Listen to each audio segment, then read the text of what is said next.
बच्चों आज हम जिस टॉपिक को डिस्कस करने जा रहे हैं वो है इलेक्ट्रोस्टैटिक फोर्स ऑफ चार्जेस। अब जो चार्जेस होते हैं उसके पास कौन सी फोर्स होगी? इलेक्ट्रोस्टैटिक फोर्स होगी। अब ये इलेक्ट्रोस्टैटिक फोर्स को हम आज यहाँ पर फील भी करेंगे और कुछ एक्टिविटी के द्वारा इस चार्जेस की फोर्स को समझेंगे भी। सबसे पहली बात है कि ये चार्जेस आए कहां से और इन चार्जेस के बीच में ये फोर्स आई कहां से। सबसे पहली बात है कि इस पृथ्वी के ऊपर कोई भी मैटर की अगर हम बात करें तो हर एक मैटर के पास दो यूनिक कैरेक्टरिस्टिक्स होती है। One is mass and second is charge. Her matter के पास मास तो होता ही है और साथ ही साथ उसके पास चार्ज भी होता है। मान लीजिए कि मेरे पास ये एक पेन है और ये पेन क्या है? एक मैटर है और इस मैटर यानी इस पेन की सबसे छोटी चीज क्या है? एटम है। इस पेन की सबसे छोटी चीज क्या है? एटम है। और इस एटम के अगर हम स्ट्रक्चर को देखें तो एटम के सेंटर में न्यूक्लियस है और बाहर एक शेल है और न्यूक्लियस के अंदर प्रोटॉन और न्यूट्रॉन है और शेल में इलेक्ट्रॉन है। यही जो न्यूट्रॉन और प्रोटॉन और इलेक्ट्रॉन जो हैं, अगर हम बात करें प्रोटॉन और इलेक्ट्रॉन की, यही क्या है? चार्ज होते हैं। तो प्रोटॉन के ऊपर पॉजिटिव चार्ज होता है और न्यूट्रॉन के ऊपर नेगेटिव चार्ज होता है। प्रोटॉन और न्यूट्रॉन और कुछ नहीं है बल्कि सिर्फ क्या है? चार्ज है। तो इससे हमें यह पता लगा कि इस अर्थ के ऊपर अगर कोई भी मैटर है उसके पास चार्ज जरूर होगा, क्योंकि उसकी सबसे छोटी चीज क्या होती है? एटम होती है और एटम्स के अंदर ये चीजें पाई जाती है। अब जब दो तरह के चार्ज हैं हमारे पास, पॉजिटिव चार्ज और नेगेटिव चार्ज, अगर हम पॉजिटिव चार्ज की बात करें, दो पॉजिटिव चार्ज को एक दूसरे के साथ रख दें तो हम बोलेंगे ये कौन से चार्ज हैं? Like charges. नेगेटिव और नेगेटिव चार्ज कौन से चार्ज होते हैं? Like charges. अगर हम पॉजिटिव चार्ज को एक दूसरे के करीब लाएं तो तब इनके बीच में एक फोर्स पैदा होती है, उसको बोलेंगे इलेक्ट्रोस्टैटिक फोर्स। लेकिन इलेक्ट्रोस्टैटिक फोर्स बच्चों दो प्रकार की होती है, अट्रैक्टिव भी और रिपल्सिव भी। एक फोर्स जो अपनी तरफ चार्ज को खींच रही है और एक फोर्स जो चार्ज को दूर की तरफ धकेल रही है। अब पहले केसेस में पॉजिटिव चार्ज को जब पास लाया गया तो देखा यहां पर ये क्या कर रही है? इलेक्ट्रोस्टैटिक फोर्स रिपेल कर रही है।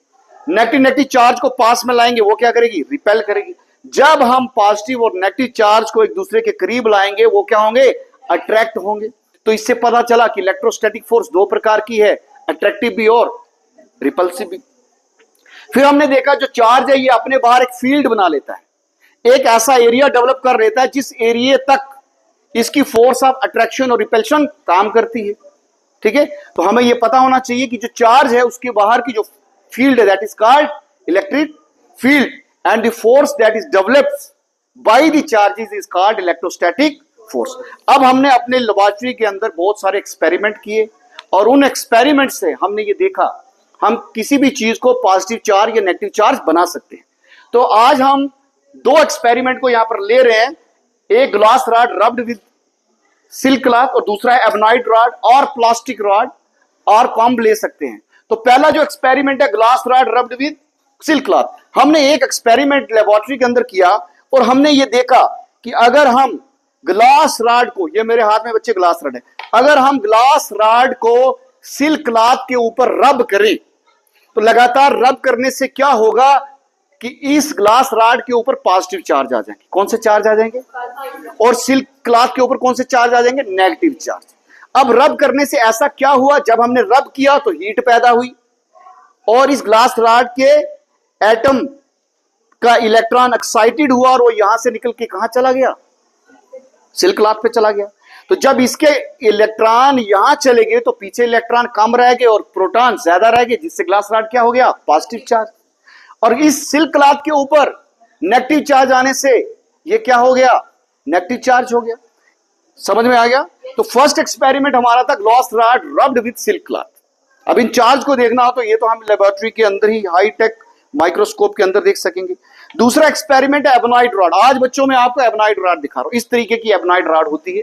या आप एबनाइड रॉड अगर आपके पास नहीं है तो इस एक्सपेरिमेंट को हम अपने घर के सिंपल कंघे से, कॉम्ब से कर सकते हैं। तो जब हमने लेबोरेटरी के अंदर एबनाइड रॉड को एक वूलन क्लॉथ के ऊपर रब किया, तो ये मेरे पास क्या है? Woollen cloth. इस एबनाइड रॉड को जब हम वूलन क्लॉथ के ऊपर रब करते हैं तो हमने देखा कि एबनाइड रॉड के ऊपर कौन से चार्ज आ गए? Negative charge. और इसके ऊपर कौन से आ गए? तो इस केस में वूलन क्लॉथ के नेगेटिव चार्ज किसके ऊपर आ गए? एबनाइड रॉड के ऊपर, जिसके कारण एबनाइड रॉड क्या हो गया? Negative charge. दोनों केसेस में चाहे ग्लास रॉड रिंग या एबनॉइड रॉड रिंग, दोनों केसेस में इलेक्ट्रॉन ही मूव करेगा। एक केस में इलेक्ट्रॉन या तो इससे बाहर जाएगा और दूसरे केस में इस एबनॉइड रॉड के ऊपर इलेक्ट्रॉन आएगा।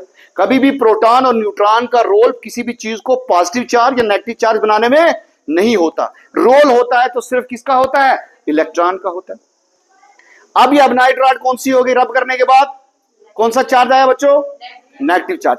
अगर मैं दो एबनॉइड रॉड को रब करने के बाद एक दूसरे के करीब रखता हूं, बताओ वो अट्रैक्ट करेंगी रिपेल करेंगी?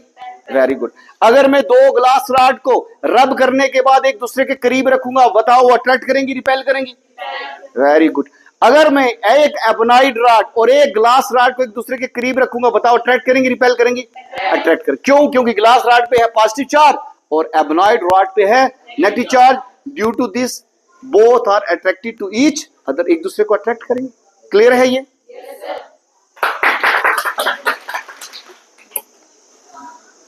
अब ये वाली